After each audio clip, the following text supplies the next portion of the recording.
Blood pressure किंवा hypertension ह्या आजारामध्ये मीठ खाणं कमी केलं पाहिजे का, या संदर्भात आपण बोलूया. सो बऱ्याच वेळा जेव्हाही तुम्हाला हायपरटेन्शन किंवा ब्लड प्रेशर हा आजार डिटेक्ट होतो तेव्हा डॉक्टरांकडनं सांगितलं जातं की तुम्ही आता मीठ खाणं कमी केलं पाहिजे किंवा बंद केलं पाहिजे.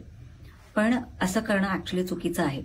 कारण मीठ हे कारण नाहीये तुमच्या ब्लड प्रेशरचं. तुमचं ब्लड प्रेशर वाढण्याचं जे ऍक्च्युअल कारण आहे ते म्हणजे लो पोटॅशियम. सो आपल्या शरीरामध्ये जे दोन प्रमुख इलेक्ट्रोलाइट्स आहेत ते म्हणजे सोडियम आणि पोटॅशियम. ही दोन्ही इलेक्ट्रोलाइट्स आपल्या सेल्समध्ये फ्लुइड लेवल म्हणजे सेल्समधले जे पाण्याची लेवल आहे ती मेंटेन करतात. सो सोडियम आणि पोटॅशियम हे एकमेकांना बॅलन्स करत असतात. सो जेव्हाही पोटॅशियमचे लेवल कमी होते तेव्हा शरीरामध्ये सोडियमचे लेवल वाढायला लागते आणि सोडियमचे लेवल वाढल्यामुळे काय होतं, शरीरामध्ये फ्लुइडची लेवल पण वाढायला. सो तुम्ही बघत असाल की जेव्हा पण ब्लड प्रेशर हा आजार होतो तेव्हा चेहऱ्यावर सूज येते किंवा डोळ्यांच्या खाली सूज येते, पायांवर सूज येते.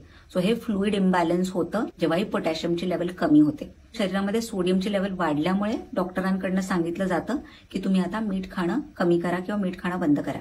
पण आता तुम्ही पाहिलं की सोडियमची लेवल किंवा मिठाची लेवल शरीरामध्ये वाढण्याचं जे मेन कारण आहे ते म्हणजे लो पोटॅशियम. सो मीठ खाणं बंद करणं हे त्याच्यावर ऑप्शन नाही. सो मीठ खाणं कमी केलं तर तुमच्या शरीरामध्ये मिठाची कमतरता होते आणि हायपोनॅट्रिमिया हा आजार होऊ शकतो. आणि हायपोनॅट्रिमिया ह्या आजारामध्ये खूप प्रमाणात वीकनेस येतो. तुम्हाला सतत थकवा जाणवू शकतो, मसल्समध्ये किंवा स्नायूंमध्ये दुखायला लागतं किंवा मसल्स वीक होऊन जातात, त्यानंतर चक्कर यायला लागते, इव्हन सतत डोकेदुखीचा आजारही होऊ शकतो.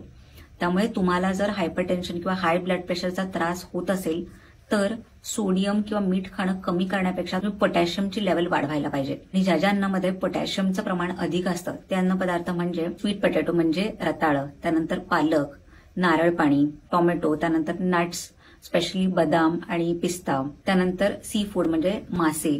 या सगळ्या अन्नपदार्थांमध्ये पोटॅशियमची लेवल अधिक असते. तुम्ही ब्लड प्रेशर कमी करण्यासाठी पोटॅशियम युक्त पदार्थ अधिक घेऊ शकता.